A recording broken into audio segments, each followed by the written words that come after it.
Salut, fidèles aimants téléspectateurs de Télé7. Sur certains, vous êtes là chez des votre téléviseur pour suivre votre émission, suivre votre émission pour comprendre à travers aussi d'autres chaînes partenaires, je vois comme ça, MNK Télévision, JD Télévision et en même temps aussi la radio-télévision La Voix de vous êtes là nombreux en train de nous suivre. Aujourd'hui, nous allons essayer de réfléchir par rapport à la nutrition, par rapport au régime alimentaire ici en République démocratique du Congo. Comme je vous l'avais annoncé ce jour-là, juste hier, vous avez dit que non, on va essayer de parler par rapport à notre pays, un pays qui est un petit peu rapporté, un pays pauvre, un pays qu'on a des difficultés à se nourrir dans des familles beaucoup plus aussi en République démocratique du Congo. Sur ce, aujourd'hui, je ne suis pas seul, je suis accompagné de Marlene Nongal, 40 à 45 plein des mon réalisateur qui est là, hein, d'être derrière les caméras juste pour assurer de la prise de vue. Nous sommes venus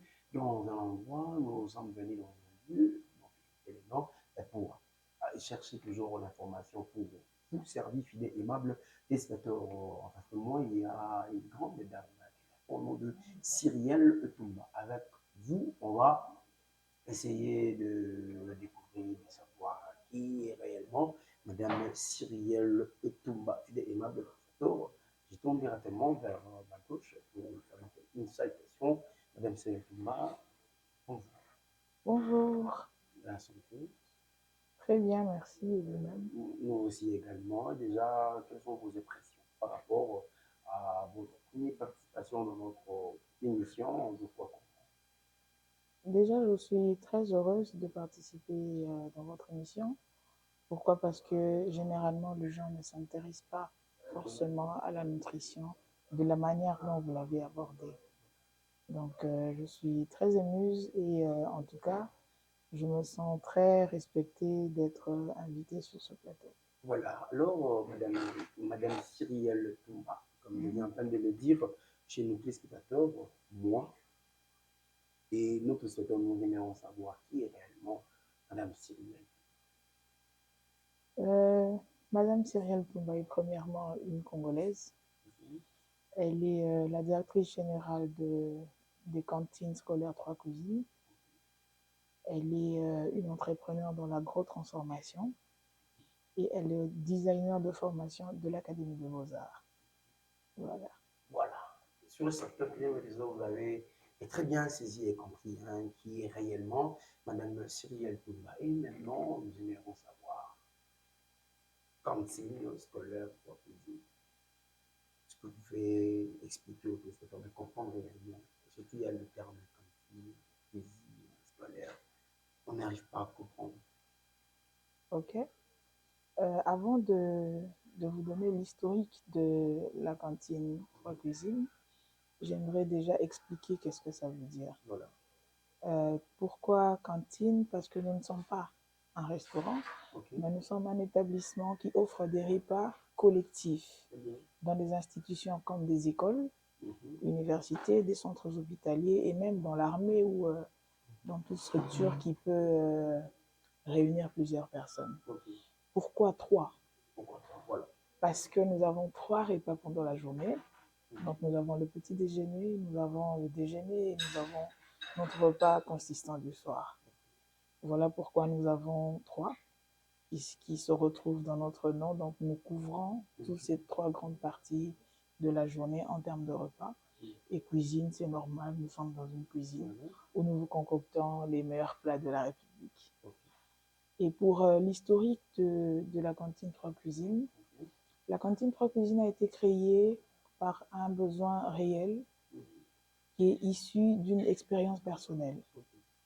En tant que mère moi-même et femme active entre deux emplois, il y a 4 ans de cela, j'ai rencontré plusieurs difficultés où nous avions des enfants, j'avais des enfants qui revenaient à la maison généralement, qui n'avaient pas bien mangé à l'école et qui étaient très fatigués à cause de cela. Et ça pesait d'ailleurs sur leur manière d'assimiler leurs cours et ça pesait sur leur santé, que ce soit mentale et physique. Et en tant que mère, voilà, j'ai créé la cantine Trois Cousines pour pallier à ce besoin d'alimentation pour les enfants en milieu scolaire et université, et pour aider toutes ces mères actives et tous ces parents actifs dans le pays de pouvoir être tranquilles, de pouvoir avoir l'esprit tranquille pendant qu'ils sont au travail, pendant qu'ils sont dans leur occupation. Ils se disent, mon enfant, ma fille, mon garçon peut bien manger où il se trouve. Il ne peut ou pas manger à la maison à son retour, mais il a eu un repas consistant et sain par la cantine Trois Cuisines. Donc, nous nous installons généralement dans les écoles, écoles primaires et secondaires. Nous sommes dans les universités et dans les hôpitaux. Voilà. Voilà, alors, Madame Soyel, vous l'avez très bien, vous œuvrez beaucoup plus dans les hôpitaux, les écoles, aussi les universités. Alors, ça se fait comment? Vous donnez la nourriture gratuitement, vous avez des étudiants, ou c'est par un contrat avec l'université? Ok. Normalement, comment fonctionne une cantine? Une cantine fonctionne soit par subvention, soit à l'achat direct des clients.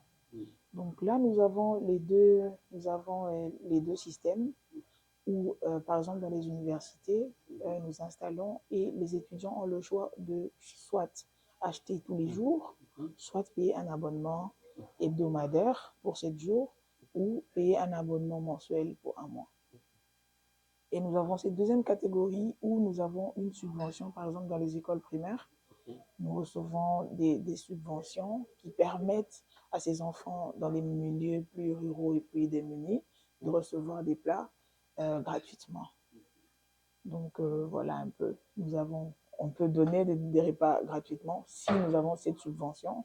Et dans les cas contraires, nous avons ce système d'abonnement ou d'achat direct pour les plus grands. Pour les plus grands. Et ici, comme vous avez d'abord fait les noms au départ, nous sommes dans l'université Bel Campus et Trois Cuisines, ça se trouve tout simplement ici, soit il y a dans notre école que nous pouvons se retrouver, cantine scolaire, Trois Cuisines.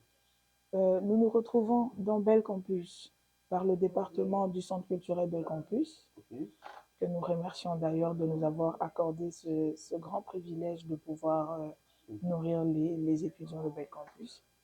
Nous sommes aussi, mais là en livraison à l'école Révérend Kim. Nous sommes aussi dans une autre école que je n'aimerais pas citer le nom, je ne suis pas encore permise, à la 2e rue. Donc jusque-là, nous avons ces deux écoles et nous avons la cantine installée ici à Bel Campus.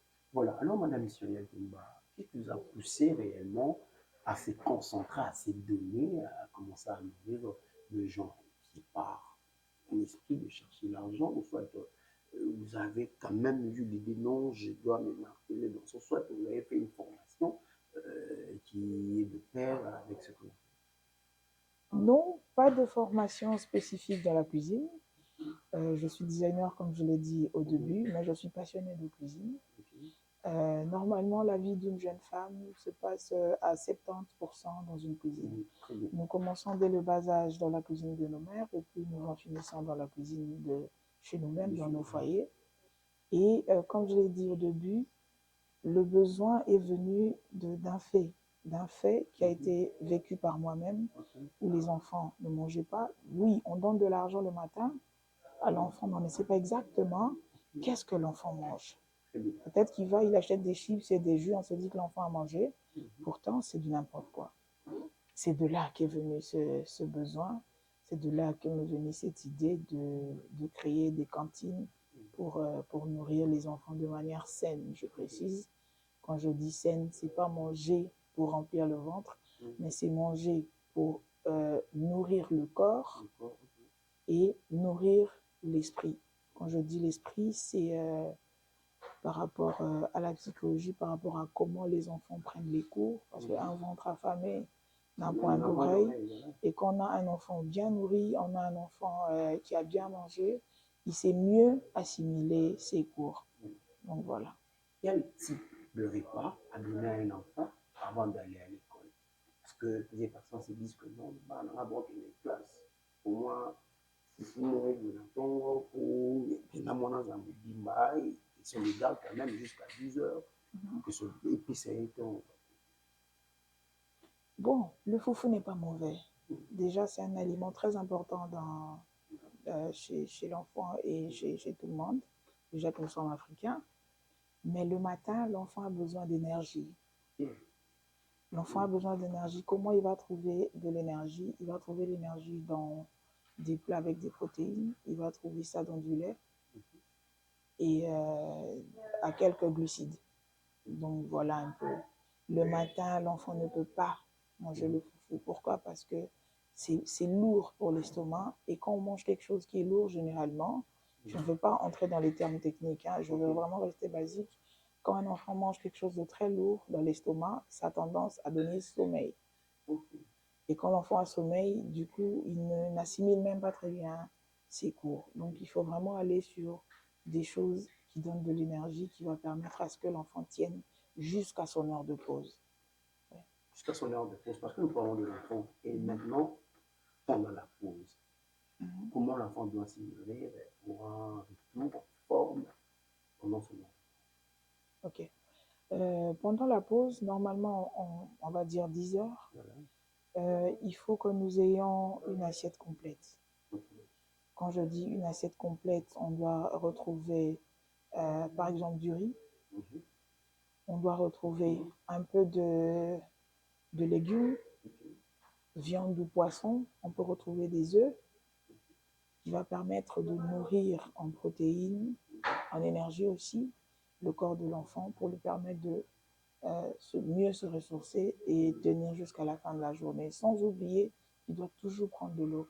L'eau est très importante dans l'alimentation de tous. Voilà pourquoi d'ailleurs, même dans nos cantines, l'eau est gratuite. Donc tous les plats peuvent être servis, payés, mais l'eau est toujours gratuite parce que c'est l'élément des bases pour l'enfant, mais aussi rajouter des produits laitiers comme du yaourt, rajouter des fruits, surtout. Surtout les fruits. Les parents, je conseille toujours aux parents d'éviter les produits transformés, les jus gazeux. C'est ça qui est à la base de plusieurs maladies des enfants. Et aujourd'hui, nous sommes ce que nous sommes, mais demain, nous serons ce que nous avons mangé aujourd'hui. Donc, si nous mangeons mal dans l'enfance, nous avons des hypertendus, nous avons des diabétiques qui se multiplient, et tout ça à cause de la mauvaise alimentation. Voilà. Alors, Madame Suriel, peut-il y avoir une maman, un papa, ou soit un enfant qui aura un moment, il s'est dit, soit elle s'est dit, Madame Suriel a expliqué seulement pour ces enfants qui étudient de la langue. Et maintenant, l'enfant qui était resté à la maison, il va partir à l'école à 10 ans. Il doit seulement se nourrir avec là, de chercher de l'énergie, ou soit c'est possible directement d'attaquer avec le plat qu'un enfant de l'avant-midi peut manger à 10 heures. Ah, c'est une très belle question, je ne m'attendais même pas à ça. Un enfant de l'après-midi doit être nourri. Le problème n'est pas être de se nourrir. Le problème est de nourrir. Le problème n'est pas de manger, mais de nourrir le corps. Alors, tous ces éléments que j'ai cités,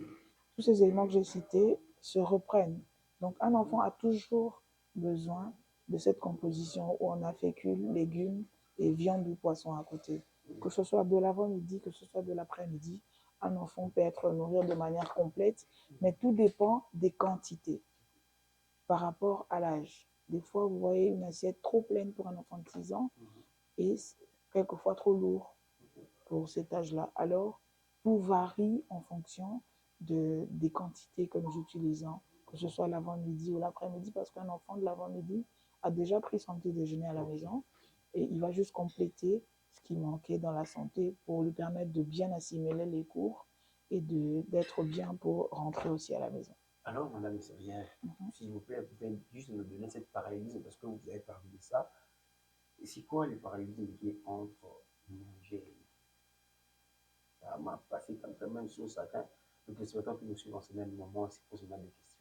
Manger. Euh, Quand nous mangeons, pour remplir le ventre, et il y a ces aliments que nous consommons généralement comme de la malbouffe, qui remplit le ventre, mais qui ne contribue pas dans, dans la santé du corps, dans le développement métabolique du corps, qui nous fait du mal, en fait. Donc, voilà un peu ces différences. On ne mange pas que pour remplir le ventre, mais nous mangeons aussi pour contribuer à la santé physique. C'est très bien. Sur ce que vous avez compris, en fidèle administrateur, cette parallélisme qui existe entre manger et nourrir. Mais nous, nous avons beaucoup de saliments, ou les autres saliments. Est-ce que réellement, ce que tu es en train de manger là, et ça va apporter quelque chose dans la santé? C'est ça la question, c'est comment ça se poser. Alors, Mme Cyrielle, je viens de parler de l'enfant, mais cantine scolaire 3 cousines, vous êtes aussi dans les universités. Là-bas, il y a quand même des adultes. Comment ça va? Moi, je me rappelle, quand je suis étudiant, c'était pendant la pause, j'ai mangé les tchatoumadés, souvent qu'on appelle la tchatoumadés. Après avoir seulement mangé ça, lorsque je retourne, je n'arrivais plus à bien suivre le confort que j'ai là. Maintenant, ça me pousse quand même à réfléchir. Je ne sais pas si vous pouvez éclairer à tous les universités qui nous dans le même moment. Parce que il y a d'autres même, pendant la pause, lorsqu'ils mangent, il n'ira plus retourner en salle de classe parce qu'ils sont déjà fatigués. Ok. La fatigue vient de plusieurs facteurs. Déjà, la fatigue dépend de notre quotidien, notre manière de gérer notre corps. Et oui, manger donne la fatigue, comme je l'ai dit, des aliments lourds. Vous avez un mélange de pundu, de madesu, qui est lourd, et le riz dans un seul estomac. Automatiquement, c'est le sommeil, parce que là, c'est compliqué. Alors que ce soit pour les grands et pour les petits, le principe est le même. Il faut manger de manière équilibrée et quantitative. Donc, tout dépend des quantités. Et s'il vous plaît, diminuez le pondomadé sur les étudiants. Je sais qu'ils aiment ça. Donc, voilà pourquoi même chez nous ici, on sert le petit déjeuner déjà de 8h30 à 12h. Avant 12h, on ne sert pas de repas lourd. C'est à partir de 12h seulement que nous servons des repas lourds et nous avons cette milice-là de mettre des quantités qui vont permettre d'avoir assez de force pour terminer la journée. Voilà. Alors, Madame Sorel, vous pouvez juste nous éclaircir par rapport à cela. Donc, quand est-ce que la propre cuisine, il y a un moment que vous imposez les étudiants ce qu'ils peuvent acheter, ou soit ce sont eux-mêmes qui venir, nous allons en matière. Donc, nous sommes en matière, on a qu'à manger besoin de manger. Comment ça se passe? Ok. Nous n'imposons pas. Le principe d'une cantine, déjà, va du fait qu'il y a un menu imposé. C'est ce qu'il y a que vous allez manger. Mais par rapport aux heures, comme un adulte est différent d'un autre, qu'est-ce que nous faisons? On est obligé de vendre. Mais tout en expliquant pourquoi nous servons le petit déjeuner le matin et puis le repas à midi. Et ça va dans notre quête d'aller vers l'éducation alimentaire, que ce soit chez les jeunes et chez les adultes. Donc, chaque fois, nous essayons de conscientiser les étudiants le pourquoi de nos choix. Et je pense que ça va rentrer petit à petit dans les cerveaux. Et un jour, nous allons y arriver, que nous ayons des enfants comme des adultes bien informés sur l'alimentation. Le repas est équilibré et quantitatif. Madame Seigneur, en République démocratique du Congo, est-ce possible? Oui, c'est possible. Comment expliquer? Il y a des gens, pour faire manière, on mange. Des fois, nous mangeons équilibré sans savoir que nous mangeons équilibré. Même le bondou, madé sur une légumeuse, avec de la viande par exemple, avec du saouka-ouka, avec du kayabou. C'est une assiette complète. Donc, nous avons eu cette mauvaise idée où on dit pour bien manger, il faut manger cher. Pas forcément. On peut bien manger moins cher. Vous achetez de la nourriture, pondou et tout. Vous avez un 5 000 francs, vous avez un 3 000 francs qui reste. Vous achetez des bananes pour les enfants. Et ça fait toute une assiette complète. Ça fait une alimentation saine et équilibrée. Madame Cyril Toumba, vraiment, il y a des boire à manger ici à Mali. Ça se parle souvent, ça se dit souvent. Lorsque vous me laissez beaucoup plus de légumes, vous aurez une bonne santé. Mais je ne sais pas, il y a d'autres personnes que nous voyons le lundi ou samedi, lundi, dimanche. Ça, il ne manque pas ça qu'ils mangent de légumes, mais il n'a pas une bonne santé. Mais nous voyons sur d'autres personnes, oui, c'est l'autre jour avec des viandes, mais quand même, vous regardez, même sur la balance comme ça, en termes de poids, en termes même des onces comme ça, vous remarquez que non, celui-là qui mange de la viande, une bonne santé que l'autre. Est-ce que vous pouvez nous expliquer qu'est-ce qui se passe? Rassurez-vous que celui-là qui mange que de la viande va mourir plutôt que celui qui mange des légumes. Okay. La santé ne se mesure pas que sur le plaisir. Okay. Voilà. La santé, ce n'est pas seulement, comme on dit, c'est pas ça la santé. La santé, c'est pas être gros, c'est pas être gras, c'est pas être joufflu.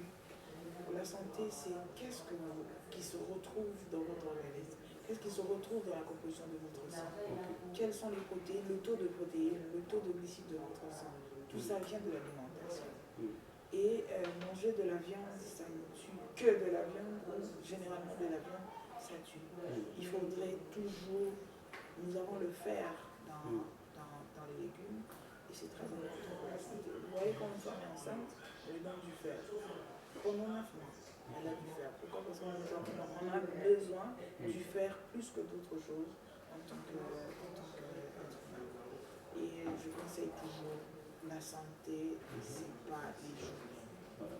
C'est pas un enfant joufflu qui est forcément en bonne santé. Faisons des check-ups, allons à l'hôpital, voyons, faites la différence entre deux enfants. Qui est un enfant joufflu, mais qui est peut-être en surpoids. Nous, on le voit en bonne santé, mais il est en surpoids. Un enfant déjà de 12 ans qui a un excès de cholestérol à cause des huiles, à cause de la malbouffe, à cause du sucre en excès. Et c'est pas ça la santé. C'est pas ça la santé. Alors, madame Siré, comment maintenant s'adapter à bien nourrir tes enfants, soit à bien se nourrir? Parce que je venais à peine dire au début, pendant qu'il n'y a rien, vous n'arrivez pas peut-être à respecter certaines choses. Comment s'adapter? Vous êtes un expert dans ce domaine. Il y a des moments qui nous partent de avec les rythmes de notre pays. 3 000 francs, 4 000 francs dans ma poche. Donc, pensez là, nous sommes là, même on a 12 heures dans la sous-bordée, tout ça. Comment vous adapter avec des principes que vous voulez implémenter?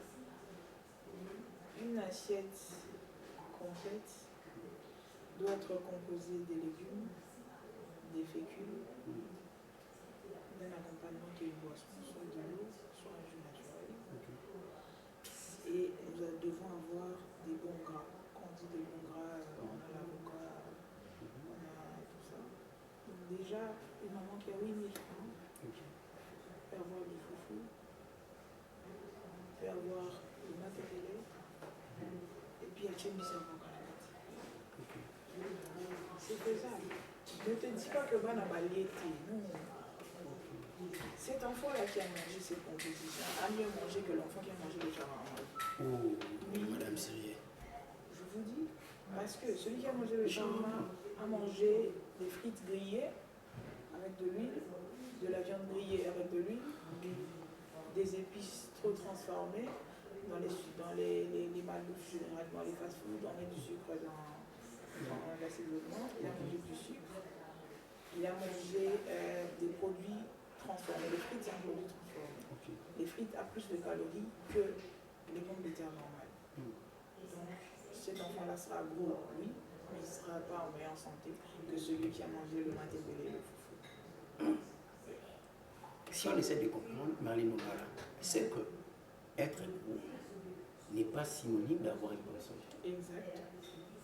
Être aussi mince n'est pas synonyme d'avoir une mauvaise santé. C'est donc vous êtes en train de comprendre, fidèle. C'est dans cette mission, c'est dans cette manière que notre mission nous abordons souvent certains des nos thématiques. Alors, madame Sylvia, j'ai écouté une personne dire ceci, en parlant de l'eugénie. On ne met pas le margarine dans le pain pour éviter les graisses. La moindre aussi également. c'est préférable de manger l'avocat. Les autres, non. C'est les mayonnaises. Non, les mayonnaises, toujours des graisses, tout ça. C'est quoi l'aliment vous mettre sur table pour bien se déjeuner? Je veux partir sur l'exemple que vous venez de me donner entre l'avocat, l'amande et la margarine. Margarine, mayonnaise. La mayonnaise, tu ne plantes pas la mayonnaise. Okay. Ça ne pousse pas. Ça veut dire que c'est transformé. Okay. Tu ne plantes pas la margarine. C'est transformé, ça ne pousse pas. Tu prends l'arachide, tu plantes, ça pousse. Ça pousse. Voilà. Non, c'est l'amande. Donc il faut aller, c'est de la graisse, mais c'est de la bonne graisse. Okay. C'est de la graisse végétale qui, oui, c'est de la graisse, mais qui ne vous emmène pas dans des maladies extrêmes. Okay. Donc s'il faut choisir entre la margarine et l'amande, on prend l'amande. Oui, c'est un élément naturel. De la graisse, mais de la bonne graisse.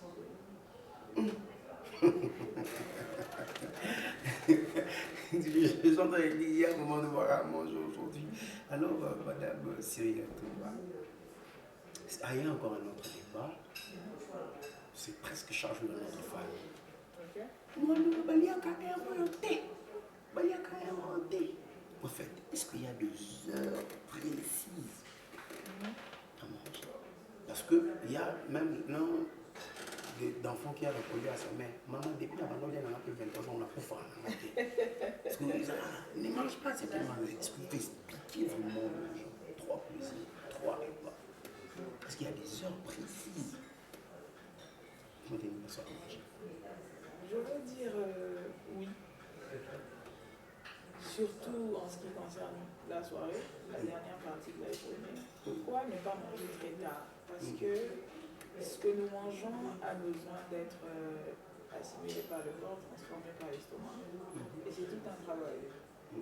Et ce travail-là doit être fait pendant que le corps est en mouvement, le corps est éveillé.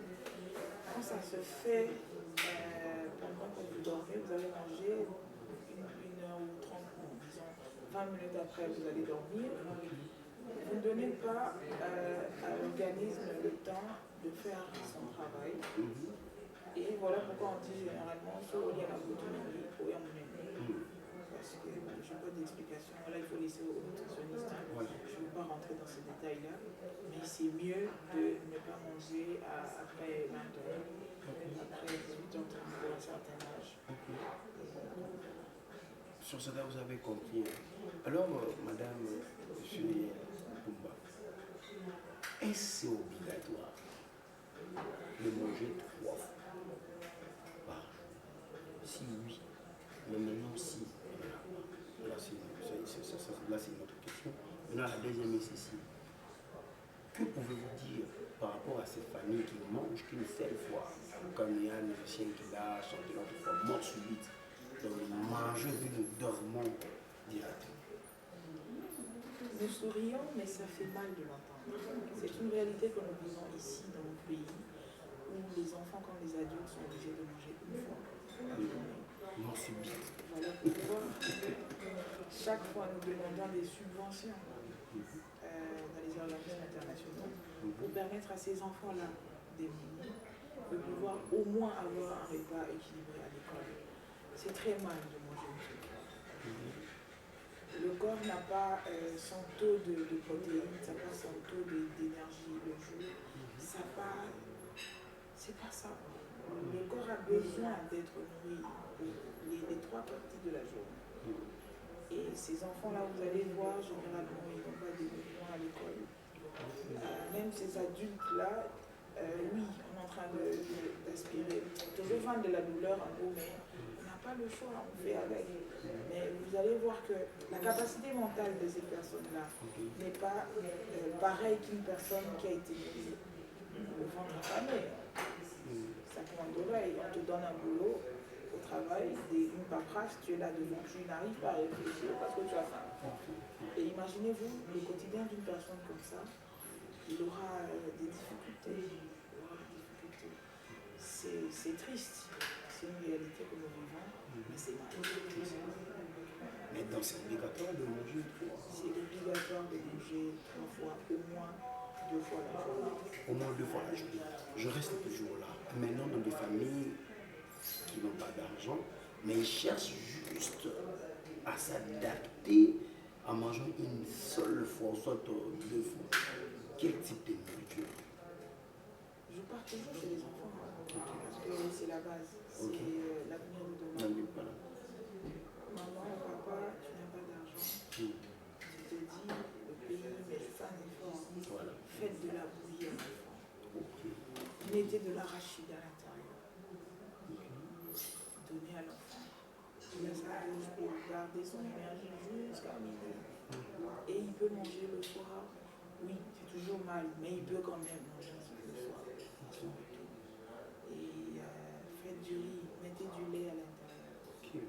C'est des choses simples qu'on néglige. Faites de la bouillie de maïs, de soya. Faites de la patate douce, une purée de patate douce avec un peu de beurre ou avec un peu d'épices. C'est des choses banales que nous négligeons. Mon pikwambala, il a 3000. Non. Pikwambala, il a 3000. On va dans un grand restaurant, Bakatiamou bien, Baboulissiamou, vous achetez ça. Pourtant, à la maison, on a un kilo pour acheter ça et faire ça. Briller bien là avec des arachides, avec un peu de poisson. C'est bon. Vous savez que le bikedi, nous, en grandissant, je crois que nous avons mangé le bikedi. Aujourd'hui, vous voyez, dans un autre pays, on fait une crème glacée avec les milles. Une mille, elle va transformer en gros, ça des crème glacée. Pourquoi on ne peut pas prendre le bikedi, transformer d'une certaine manière? Il y a le sucre vanillé, il faut tremper. Je pense qu'on va faire une deuxième édition où je vais vous montrer comment nous sommes en train de nourrir l'école vers Télé. Des recettes simples, bikedi, vous mettez du sucre vanillé, vous grillez bien là, avec une belle huile de maïs. Ça te garde bien rempli jusqu'à 14 heures. Le bikedi, c'est 1000 francs, c'est 2000. C'est pas grand chose. Bien manger n'est pas forcément beaucoup dépensé. Bien manger, c'est question d'être informé. On a Internet aujourd'hui, on peut s'informer de 1001 manières. Voyez les nouvelles recettes, voyez les recettes africaines. Qu'est-ce qu'on peut faire avec un petit budget? C'est possible. On a tout au pays. On a tout. Voilà. Les pommes de terre qui sont faites par, je ne vais pas citer le nom, viennent d'ici. Nous avons plus de 10 variétés de patates, mais en grandissant, on connaît seulement la patate douce. L'autre patate que je ne connais pas le nom, c'est mauve, comme tu l'as vu ici. Le mbalalanga. Mais on a plus que ça. C'est seulement aujourd'hui qu'on essaie de transformer la patate, les makemba et tout ça. Mais le blanc, il a transformé la frite, il a transformé en farine, où il fait la purée. C'est ça le foufou du blanc. Mais on en a. Mais on ne sait pas transformer, on ne sait pas s'adapter à l'évolution, à la modernisation, pour aider à nos enfants à mieux manger, à mieux grandir. Pour aider à nos enfants à mieux manger, à mieux grandir, fidèlement avec les observateurs, sur un certain vous allez comprendre ce que Mme Séretouma est en train de dire. Mais à nous, c'est compliqué pour rien. Madame Soriel a dit quoi? Mbala no basombi 3000 bakena wana restaurant où yo envia na umi mabana bakati yango bakomisi yango $30 wa bakomi enforcer mon wana sope la banane grillée sope crémée. Mais tandis que yo mona ndako même si on dit beaucoup pour soba ou bana bien ou timba. Les enfants peuvent manger aussi et puis si il y a malin vous voyez maintenant, puisque pour cela, mais tandis que surtout qu'il y a un supermarché, lui en au lait sucré. Au limite $10, au sommet, tandis que yo, on a un maman au salaire, bana balié, et ce que si je comprends bien, en écoutant ce que Madame Soriel a dit, nous sommes complexés dans certaines choses. Toujours vivre le ligne, il y a bateau, sous dans ma coco, tout ça, que quand Madame Soriel le dit, toujours lire bien et pour tout lire pour s'informer. Sur un certain, vous avez très bien compris ce que Madame Soriel est en train de dire. Madame Sergeron, on peut un peu plus vers vous parce que nous commençons déjà à chuter peut-être plus vers la fin de notre émission. Quelles sont maintenant les difficultés que vous rencontrez dans votre domaine aussi? Okay. Dans notre domaine, la plus grande difficulté, c'est la collaboration des chefs d'établissement. C'est difficile de trouver un chef d'établissement qui adhère à l'idée d'installer une cantine. Pourquoi? Parce que le concept n'est pas vraiment cible. Le Congolais ne connaît pas ce nom-là. Il n'utilise pas, il ne sait pas pourtant. C'est un concept simple, on peut bien se nourrir à l'école. On a vraiment des grandes difficultés avec les chefs d'établissement. Pour les chefs d'établissement qui accordent quand même une difficulté à, comment je peux dire, à convaincre les parents. C'est difficile de convaincre les parents de payer un abonnement. Pourquoi? Il se dit, on prend comme ça, il faut $10 comme on a une semaine. Pourtant, il ne calcule pas qu'il donne peut-être 5 000 le jour. Et quand on fait x7, nous on fait x5, on est à 25 000. Et mais qu'est-ce que l'enfant mange avec ces 5 000 là? Et nous avons cette difficulté là où nous devons chaque fois convaincre les parents. Et on est face à des refus dans plusieurs écoles de la capitale qui refusent que nous installons et qui prend ça plus pour un commerce qu'un développement social. Et maintenant, en parlant de la hausse des prix des denrées alimentaires, ça vous peine quand même aussi? La hausse des prix peine parce que nous avons des prix fixes, nous avons des abonnements fixes. Ça nous peine en grande quantité, nous aide un tout petit peu. Mais la hausse de prix est un grand facteur de découragement. Voilà. Alors, Madame Sergeron, parce qu'on est arrivé à la fin, le message que vous voulez lancer à tous ces chefs des établissements et aussi aux parents qui nous ont regardés. En tant que parent, je veux commencer par les parents.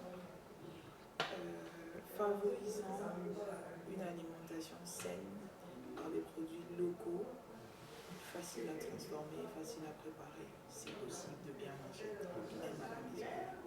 C'est possible de bien manger, même avec un peu d'argent. Maman, tu es rapide, ne te dis pas que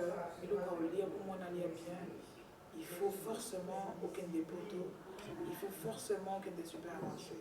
Tu peux transformer comme ça on le voit dans le supermarché.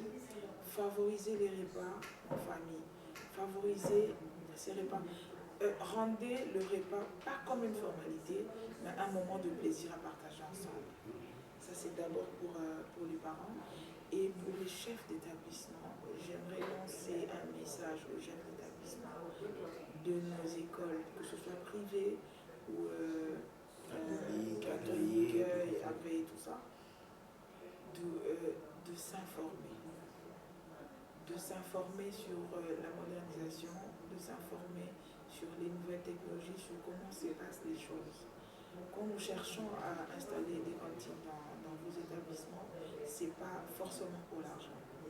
C'est premièrement pour le bien de vos élèves, de nos enfants. Pourquoi? Parce qu'un enfant qui est bien nourri assimile mieux les goûts qu'un enfant qui a le ventre affamé.